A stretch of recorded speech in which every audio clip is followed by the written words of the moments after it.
अब आपको दिखाता हूं पुण्यात्माओं, परमपिता परमेश्वर सतगुरु रामपाल जी भगवान का वो अनमोल सत्संग 2 मिनट का। ये सत्संग इस पूरे के पूरे मैनेजमेंट के सिस्टम को फेल कर देगा कि भगवान हमारे से क्या उम्मीद लगा के बैठे हैं। सतगुरु रामपाल जी भगवान अपने बच्चों से क्या उम्मीद लगा के बैठे हैं।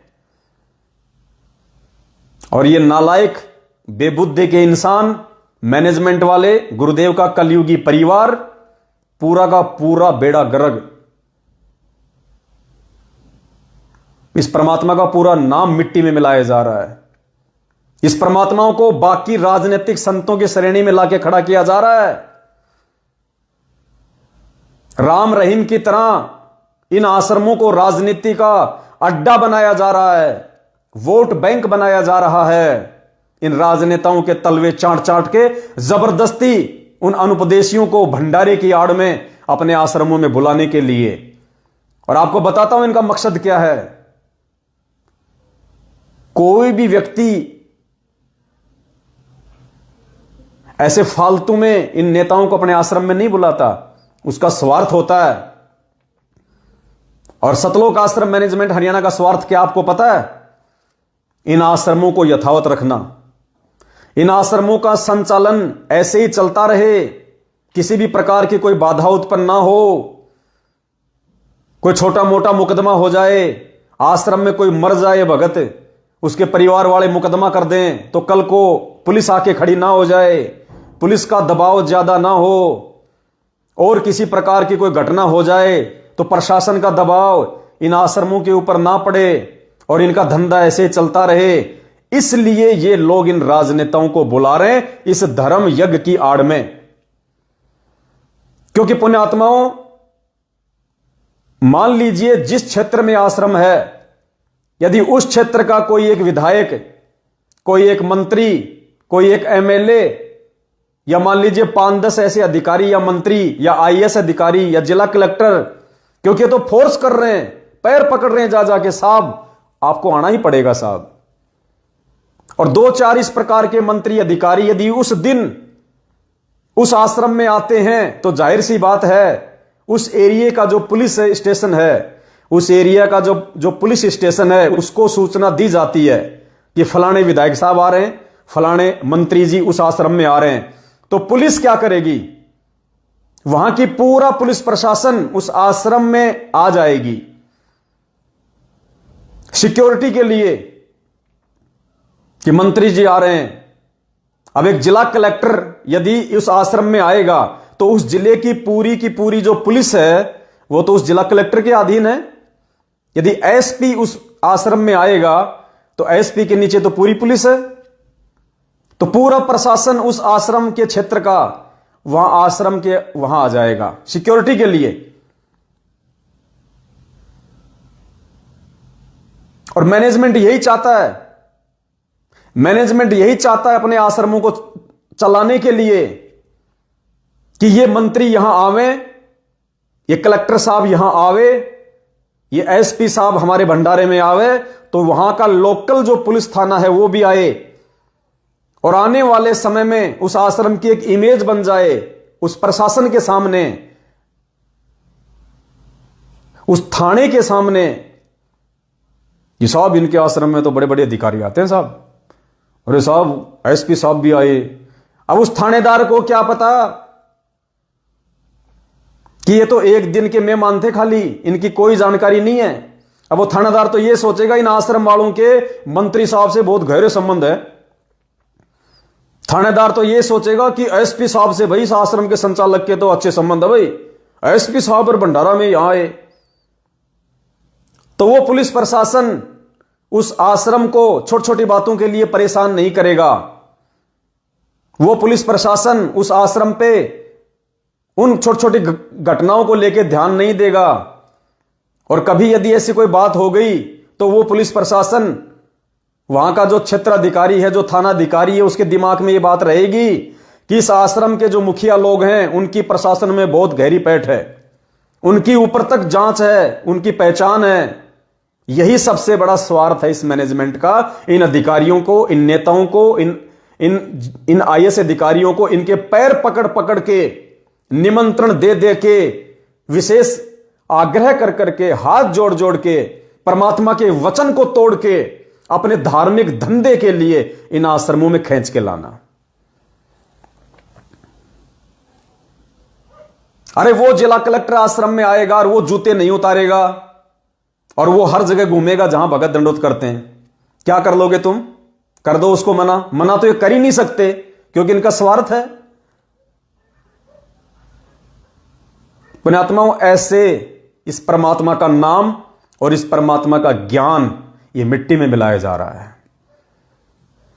अब आपको परमात्मा का वो अनमोल सत्संग सुनाऊंगा।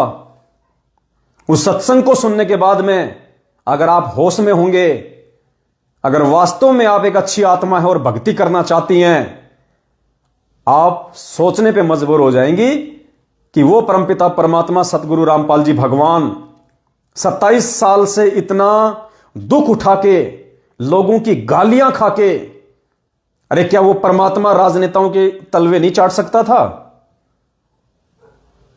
तुम्हारी तरह क्या वो परमात्मा अपने आश्रम में राजनेताओं को विशेष निमंत्रण देके नहीं बुला सकता था? तुम्हारी तरह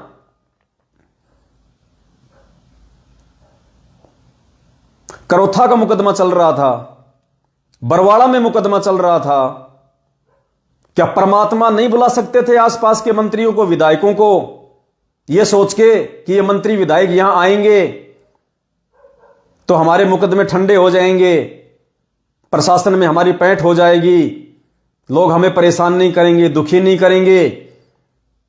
नालायकों, सीखो कुछ अपने भगवान से।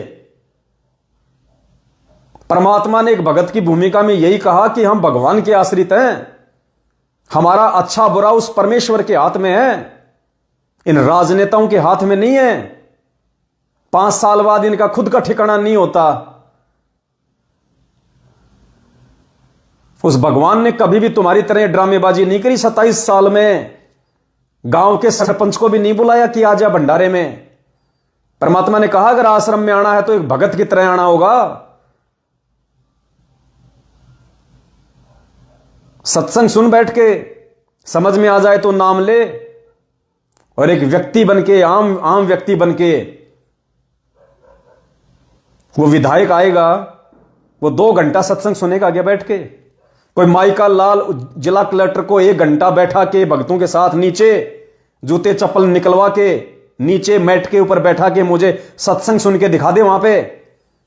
वो विधायक को 1 घंटे नीचे बैठा के, अरे ये तो मान बढ़ाई के गोले होते हैं, गोले।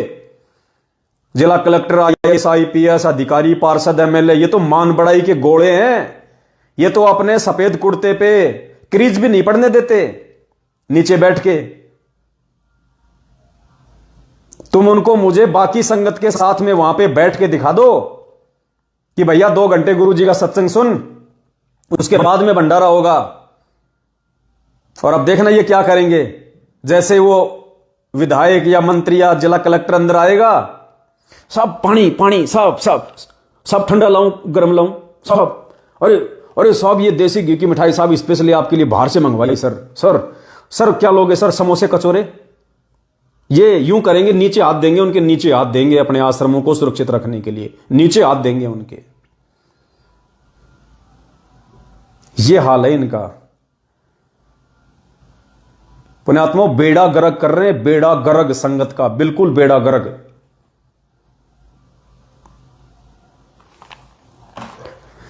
अब आप परमात्मा का वो सत्संग सुनिए।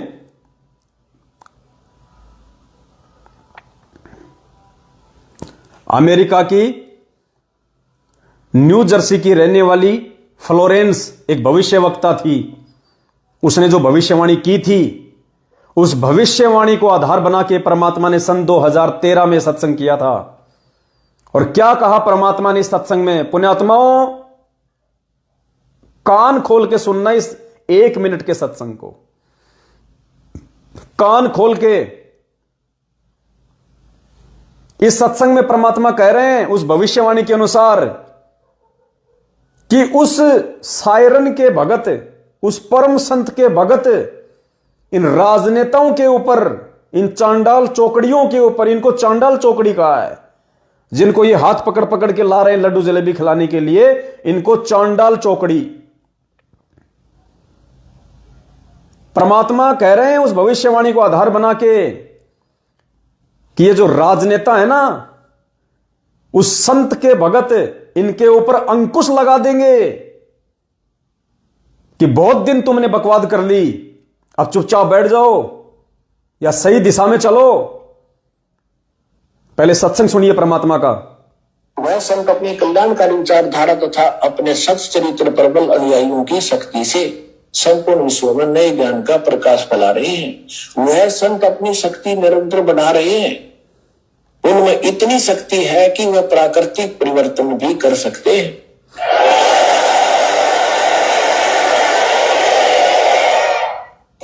वह अपना कार्य वैज्ञानिक ढंग से करेंगे। उनकी कृपा और प्रयत्न से मानवीय सभ्यता में नई जागृति आएगी। विश्व के समस्त जनसमूह में नई चेतना का संचार होगा। लोक शक्ति का एक नया रूप उभर कर सामने आएगा, जो सत्ताधारियों की मनमानियों पर अंकुश लगा देगा। जो राजा लोग अपनी मनमानी बकवाद करते हैं, उस संत के अनुयायी उनको विरोध कर देंगे कि बंदे बनकर रहो, बकवाद बहुत दिन कर ली तुमने। विश्व के समस्त जनशक्ति क्या कह रहे हैं परमात्मा? जो सत्ताधारी, जो राजनेता हैं, उनके ऊपर उस संत के भगत, उस संत के अनुयायी पाबंदी लगा देंगे कि बंदे बन के रहो, सही इंसान बन के रहो, बहुत दिन तुमने बकवाद कर ली। और ये क्या कर रहे हैं पुण्यात्माओं? ये क्या कर रहे हैं? उन्हीं राजनेताओं के तलवे चाट रहे हैं। अपने आश्रमों को चलाने के लिए, अपने धंधे को चलाने के लिए उन नेताओं की आड़ में प्रशासन पे दबाव बनाना चाहते हैं। उन नेताओं के आगे पीछे फिर रहे हैं ये, उन सत्ताधारी लोगों के आगे हाथ जोड़ जोड़ के, आओ साहब, आओ जी, एक बार आओ जी, जवाई जी पावना। परमात्मा के सत्संग के विपरीत कर रहे हैं। तो पुण्यात्माओं, वो अनुयायी जिनके विषय में परमात्मा संकेत कर रहे हैं कि आने वाले समय में इन राजनेताओं के ऊपर अंकुश लगा देंगे कि बंदे बन के रहो, बंदे, तुमने बहुत दिन बकवाद कर ली है, समाज की ऐसी की तैसी करके रख दी तुम लोगों ने अपने स्वार्थों के लिए। 1 करोड़ की स्कीम आती है तो तुम उसका 20% खा जाते हो, तुम उसका 25% खा जाते हो, जनता तक वो पैसा नहीं पहुंच पाता है। इतनी भ्रष्टाचारी तुम लोगों ने कर ली, मिलावट और काला बाजारी तुम लोगों ने कर ली। अब नहीं चलेगी तुम्हारी ये मनमानियां। वो अनुयायी कौन है पुण्यात्मा? वो अनुयायी साध संगति से जुड़े हुए भाई बहन होंगे, क्योंकि ये मैनेजमेंट वाले तो परमात्मा के सत्संग के विपरीत उनके तलवे चाट रहे हैं, उनकी हर बात को मान रहे हैं। ये तो वो आश्रम में शराब पी के आएंगे तो उनको एंट्री देंगे ये, वो सिगरेट की डब्बी जेब में डाल के लाएगा। इनकी औकात नहीं है कि उसको मना कर दिया जाए। मना वो करता है जो सच्चा होता है, मना वो करता है जो अपने गुरुजी के वचन पे चलता है, मना वो करता है जिसको कोई भय नहीं होता, मना वो करता है जिसका किसी राजनेता से कोई स्वार्थ नहीं होता है। इनका तो सबसे बड़ा स्वार्थ है इन राजनेताओं को आश्रम में बुलाना। ये क्या विरोध करेंगे इन नेताओं का? ये क्या विरोध करेंगे इन सत्ताधारियों का जो खुद इनके पैरों में पड़े हुए हैं? एक बार फिर से सुन लेना, ये परमात्मा के वचन है पुण्यात्माओं। सत्संग से ही निर्णय होगा। अगर आपने भक्ति करनी है, भगत बनना है, सही और गलत का निर्णय करना है, तो दुनिया का कोई जज आपको आध्यात्मिक निर्णय करके नहीं देगा। ये परमात्मा के सत्संग सबसे बड़े जज हैं। इसलिए परमात्मा ने कहा था कि अरबों में कोई हंस हमारा होई रे, खोकापुर में काग मिले दिन दोई रे। ये वो काग हैं, सतलोक आश्रम मैनेजमेंट हरियाणा वाले, वो काग हैं, वो कव्वे जो इन राजनेताओं के तलवे चाट रहे हैं, भंडारे की आड़ में इनको बुला रहे हैं। अरे भंडारा भक्तों के लिए होता है, भंडारा किसी गरीब को कराते तुमने कितने भिखारियों को निमंत्रण दिए जा जाके। अरे ये राजनेता तो रोज तुम तो लड्डू जलेबी खिलाओगे, ये तो बर्फी और कलाकंद, काजू कतली, बादाम कतली खा खा के सोते हैं। ये तुम्हारे लाडू जलेबी खा के क्या वो हो जाएंगे। अरे भंडारा भंडारा किसी भिखारी को कराया जाता है, भंडारा उसको कराया जाता है जिसको भूख होती है। तुमने रेड लाइटों पे जा जाके, तुमने शहर में जा जाके, तुमने कितने भिखारियों को तुमने निमंत्रण पत्र दिए? अरे तुमने किसी भिखारी को निमंत्रण पत्र दिया क्या कि भाई साहब तू बहुत भूखा है, 3 दिन हमारे आश्रम में आ जा, बढ़िया लड्डू जलेबी खाएगा, हैं, परमात्मा का ज्ञान सुनना वहां पे? एक भी भिखारी को तुमने निमंत्रण पत्र दिया क्या? क्योंकि तुम्हारी जितनी भी फोटो सोशल मीडिया पे वायरल हुई है, उन राजनेताओं के आगे हाथ जोड़ते हुए उनको निमंत्रण देके यूं, ये आएंगे साहब, ये आएंगे साहब। एक भी भिखारी को तुमने निमंत्रण पत्र दिया क्या? वास्तव में जिसको भंडारी की जरूरत है, अरे वो भूखी आत्मा भंडारा करती, उसकी आत्मा तृप्त होती, वो आशीष देती। और ये क्या करेंगे? लड्डू जलेबी। लड्डू जलेबी तो इन राजनेताओं के नौकर भी नहीं खाते, इनके कुत्ते भी नहीं खाते, इन राजनेताओं के कुत्ते भी नहीं खाते लड्डू जलेबी, वो भी काजू कतली खाते हैं। ये तुम्हारे लड्डू जलेबी खाने आएंगे? ये इतने मूर्ख हैं क्या जो तुमने समझ रखा है? इनके घर पे रोज लोग पैकेट ले लेके आते हैं जिनको अपने काम करवाने होते हैं। रोज लोग बादाम, मेवे, काजू, किशमिश पैक कर करके लाते हैं, डब्बे 2-2 किलो के, 3-3 किलो के। इनके घर पे लाइन लगी रहती है सुबह जब ये उठते हैं, उससे पहले जब 20 आदमी अपनी फरियाद लेके आते हैं। कोई कॉन्ट्रैक्टर अपना कॉन्ट्रैक्टर लेके आता है, किसी ने अपना काम करवाना होता है ना, वो मिठाई लेके आता है इनके घर पे रोज। तुम्हारे लड्डू जलेबी खाने आएंगे ये नालायकों। कोई ऐसा प्रचार करते कि साहब विदेशी ब्रांड, अरे साहब विदेश, सपना चौधरी आ रही है साहब, सपना चौधरी, अरे साहब अमेरिका से स्पेशल विस्की मंगाई है। अरे कोई ऐसा ड्रामा करते तो हो सकता है कोई भूला भटका भी जाता। लड्डू जलेबी, लड्डू, ये भगत मूर्ख बन सकते हैं लड्डू जलेबी के नाम पे, क्योंकि मूर्ख हैं, मेंटल हैं, ज्ञान नहीं है इनको। ये भगत मूर्ख बन सकते हैं। ये जिला कलेक्टर, ये आईएएस अधिकारी, आईपीएस अधिकारी, ये मंत्री, पार्षद, जिनके कुत्ते भी लड्डू जलेबी नहीं खाते, ये तुम्हारे लड्डू जलेबी खाने 200 किलोमीटर अपना 2 घंटा समय बर्बाद करके आने का, 2 घंटा जाने का, और 3000 रुपए का डीजल पेट्रोल फूक के आएंगे ये तुम्हारे 20 रुपए के लड्डू जलेबी खाने। अरे मूर्खों, प्रचार प्रसार भी करते तो कोई ढंग की जगह करते, कोई दिमाग लगा के करते। हमारे को फोन कर लिया होता, तुम्हें राय दे देते कोई ढंग की। ये ऐसे भगत समाज का पैसा बर्बाद किया जा रहा है। क्या कह रहे हैं परमात्मा? अंकुश कौन लगाएगा? उस संत के भगत इन सत्ताधारियों पे, इन राजनेताओं पे अंकुश लगा देंगे कि बहुत दिन तुमने बकवाद कर ली। ये बोल सकते हैं क्या ऐसा? इनकी हिम्मत है क्या? इनकी हिम्मत है?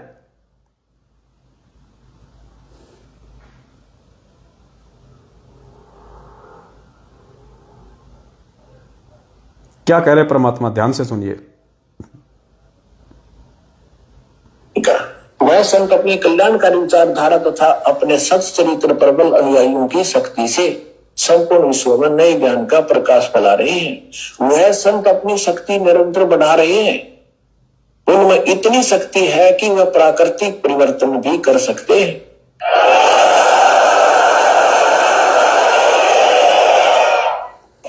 वह अपना कार्य वैज्ञानिक ढंग से करेंगे।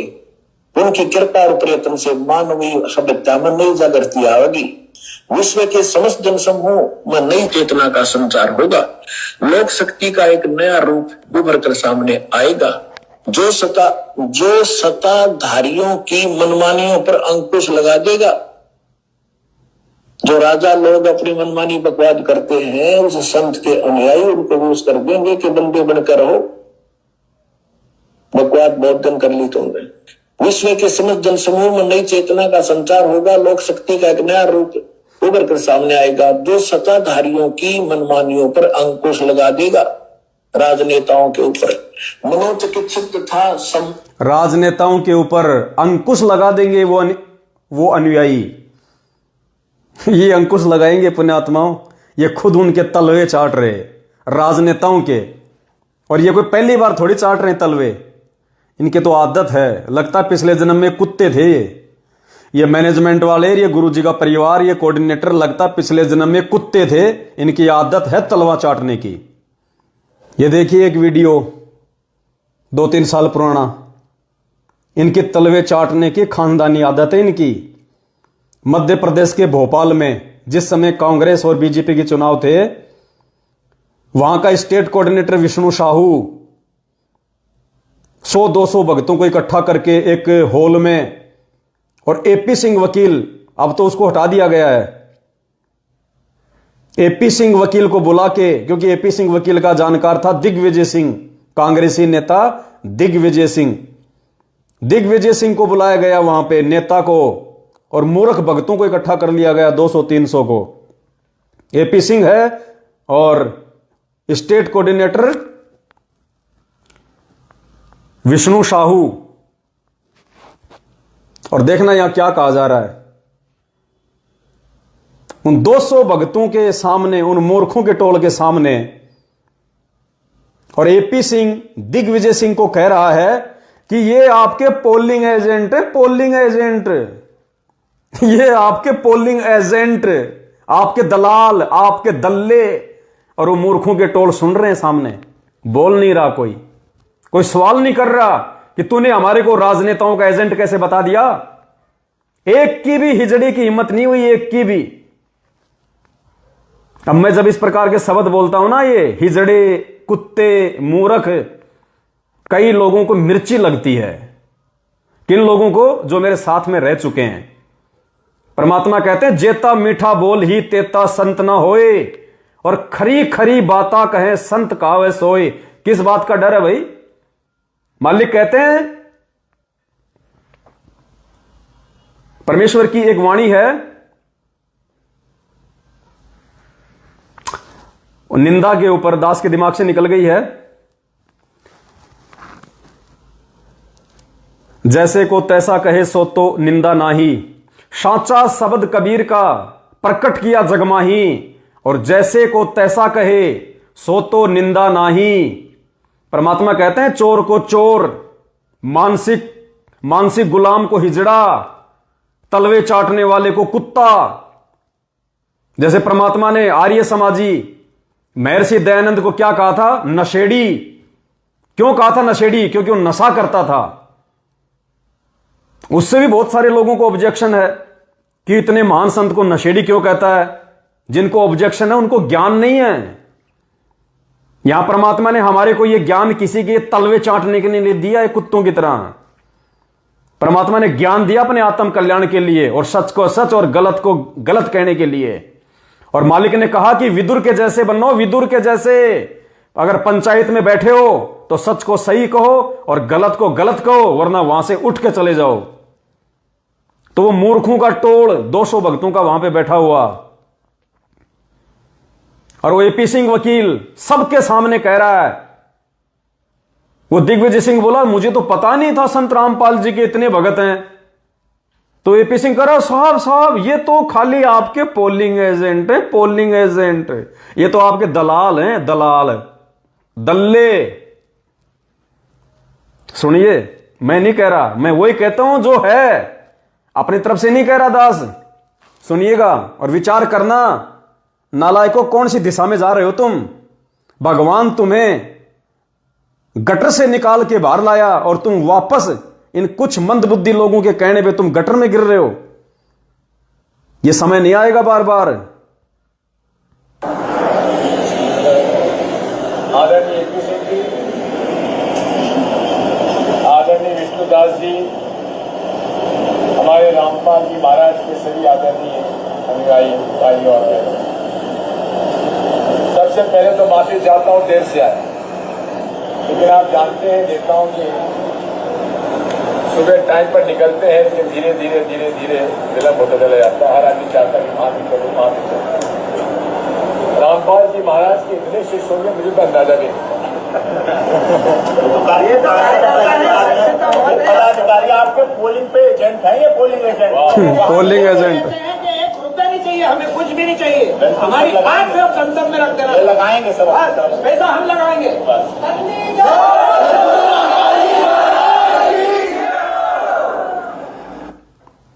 मुंह पे कह रहा है, एपी सिंह मुंह पे कह रहा है कि ये तो आपके पोलिंग एजेंट हैं। अरे नालायकों, हम परमात्मा के एजेंट हैं, हम किसी की पोलिंग के एजेंट नहीं है।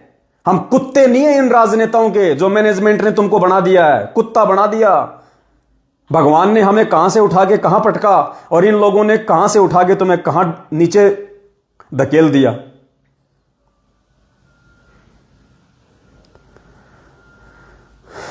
पुण्यात्माओं,